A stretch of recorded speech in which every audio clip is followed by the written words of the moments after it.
আসসালামু আলাইকুম। এই ভিডিওতে আমি দেখাবো কিভাবে খুব সহজেই কম্পিউটার বা ল্যাপটপের থেকে স্ক্রিনশট নেওয়া যায়। তো স্ক্রিনশট নেওয়ার জন্য আলাদা কোনো অ্যাপসের এখানে প্রয়োজন নেই। এখানে অ্যাপসের কোনো প্রয়োজন নেই, কারণ কম্পিউটারে যত বেশি অ্যাপস ইনস্টল করা হয় ওই কম্পিউটার তত বেশি স্লো হয়ে পড়ে। তো কিছু কিছু সিম্পল জিনিস আছে যেগুলো কোনো প্রকার অ্যাপস ছাড়াই এই কাজগুলো করা সম্ভব। তো আমরা জানি না অথবা আমাদের খেয়াল থাকে না, যখন জরুরি মুহূর্তে আমাদের এটা প্রয়োজন হয় স্ক্রিনশট নেওয়ার, কিন্তু এই শর্টকাট কিগুলো না জানার কারণে আমরা সেই কাজগুলো সাথে সাথে করতে পারি না। তো এই ভিডিওতে আমি দেখাবো কিভাবে ল্যাপটপে স্ক্রিনশট কিবোর্ড কমান্ডের সাহায্যে কিভাবে স্ক্রিনশট নেওয়া যায়। তো স্ক্রিনশট নেওয়ার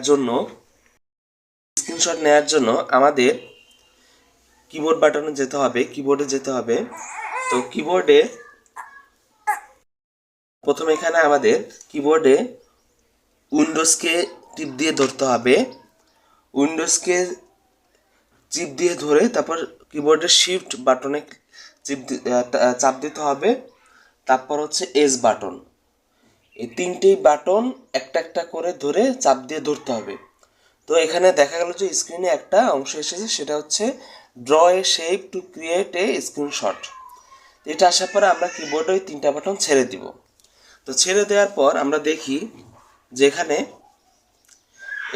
এই যে পয়েন্টার দেখতে পাচ্ছেন, এই পয়েন্টারটা আমি যেদিকে রাখবো বা যতটুকু আমি নিতে চাই ততটুকু সিলেক্ট করা যাবে। তো আমি এখানে এখানে আমি পুরো স্ক্রিনটা নিতে চাই।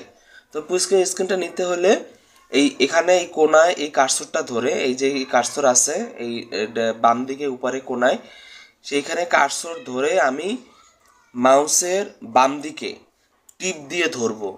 টিপ দিয়ে ধরার পরে আমি এইভাবে স্ক্রল করব বা টানবো, এইভাবে টানবো। টেনে আমি পুরো স্ক্রিনটা এভাবে আমি সিলেক্ট করলাম। করার পরে আমি এখন ছেড়ে দিলাম। তো ছেড়ে দেওয়ার পরে এখানে একটা অপশন আসছে, যে এখানে দেখতে পাচ্ছেন যে ডান দিকে এই কোনায় স্নিপ অ্যান্ড স্কেচ।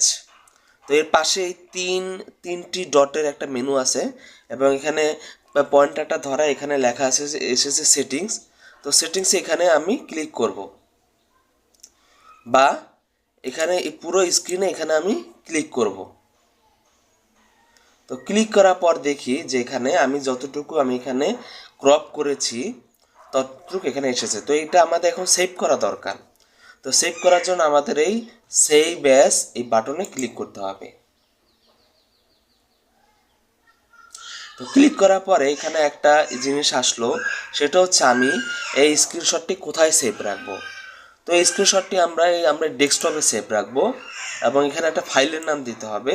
তো এই ফাইলের নাম দিব। তো ফাইলের নাম এখানে আমরা কি দিতে পারি, ফাইলের নাম এখানে আমরা দিতে পারি যে স্ক্রিনশটটাই বানান আমরা লিখি স্ক্রিনশট ডেস্কটপ। স্ক্রিনশট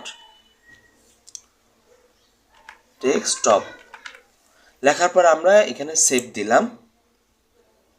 সেভ দেওয়ার পরে এখন আমরা ডেস্কটপে যাব। ডেস্কটপে গিয়ে দেখব এখানে আমাদের স্ক্রিনশটটা সেভ হয়েছে কিনা। তো এখানে দেখি এখানে একটা স্ক্রিনশট ডেস্কটপ নামে একটি ফাইল তৈরি হয়েছে। তো এখানে এটা আমরা ক্লিক করলাম। ক্লিক করার পর দেখি এখন আমরা কোন মোডে এটা ওপেন করতে যাচ্ছি। এখানে আমরা এটা ওকে দিলাম, ওকে দিয়ে আমি স্ক্রিনশটটা ওপেন করব।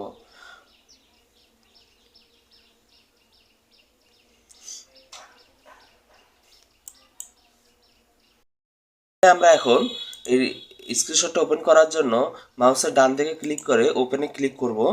করলে পরে আমরা দেখব যে আমরা যে স্ক্রিনশটটা এখানে নিয়েছিলাম সেটা চলে এসেছে। তো এভাবে আমরা খুব সহজেই কম্পিউটারের কিবোর্ড কমান্ডের সাহায্যে স্ক্রিনশট নিতে পারি। তো এর জন্য আলাদা কোনো অ্যাপস বা কোনো ওয়েবসাইট বা কোনো কিছুর প্রয়োজন নেই।